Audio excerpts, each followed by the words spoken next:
Huzur, pertanyaan kedua adalah, orang mengatakan bahwa jika kita bergabung ke dalam khilafat Ahmadiyah, lalu baiat, jika seseorang baiat kepada khilafat di tangan khalifah, namun di kemudian hari orang tersebut murtad, kita menyebut orang itu murtad. Begitupun orang-orang yang tidak baiat kepada Khalifatul Rasyidin yang keempat, yakni Hadrat Ali radhiyallahu anhu, bahkan ikut berperang melawan beliau, kenapa orang seperti itu tidak disebut murtad?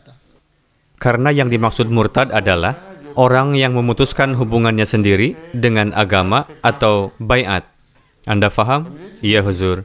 Sejauh berkenaan dengan orang-orang yang terlahir pada zaman Hadrat Utsman dan Hadrat Ali, jika Anda menelaah sejarah mereka, tuduhannya tidak hanya berasal dari satu pihak saja, melainkan sebagian tuduhan muncul dari kedua belah pihak.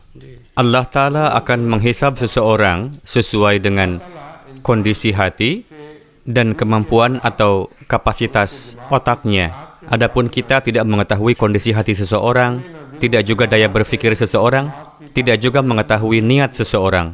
Untuk itu ketika Anda melihat dua pihak berselisih, dan itu terjadi 14 abad yang lalu dari zaman kita, terlebih pada zaman pertengahan, banyak sekali hal-hal yang berasal dari luar, lalu bercampur aduk dengan sejarah dan riwayat-riwayat.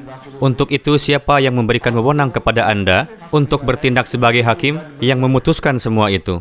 Dalam hal ini, Anda tidak mendapatkan wasilah untuk menghakimi atau bertindak sebagai penengah. Tidak juga Allah Ta'ala menjadikan Anda sebagai hakim.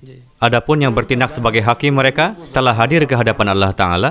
Untuk itu, membicarakan hal-hal yang lagu seperti ini, seseorang yang tidak ditugaskan sebagai hakim untuk suatu urusan dan tidak ditunjang dengan bukti kesaksian, yang mana Al-Quran pun telah menasihati kita bahwa sebelum ada bukti kesaksian yang valid, janganlah mudah menyimpulkan.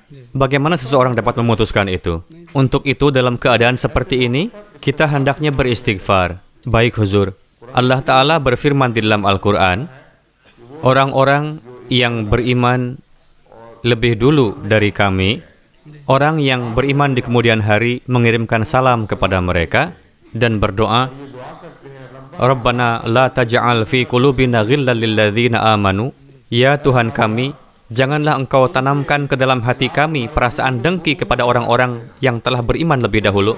Diriwayatkan ada seseorang yang mengatakan sesuatu di hadapan Imam Baqir, yang saya ingat Imam Baqir, namun mungkin saja ini berkenaan dengan orang selain beliau.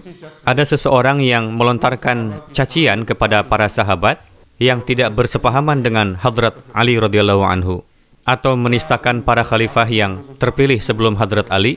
Mendengar itu, Imam Baqir berdiri lalu membacakan sebuah ayat dengan suara lantang. Beliau mengatakan bahwa ayat ini membantah pendapat Anda, yakni mereka yang telah beriman lebih dahulu dari kita diperintahkan untuk mendoakan mereka, ya Tuhan, janganlah tanamkan kedengkian di dalam diri kami terhadap mereka yang telah beriman lebih dahulu. Sekarang Anda hidup di zaman yang jaraknya 13 abad lebih dari mereka, mempertanyakan bagaimana kita mengambil keputusan mengenai mereka, padahal Anda tidak ditugaskan untuk itu. Tempuhlah kerendah hatian, berpandanganlah bahwa Allah Maha mengetahui. Sejauh berhubungan dengan kita, mereka telah beriman sebelum kita dan telah memberikan banyak pengorbanan. Jika kalaupun mereka melakukan kesalahan, semoga Allah telah memaafkan mereka. Kita tidak berhak untuk memutuskan lebih dari itu. Baik, Huzur, jazakallah.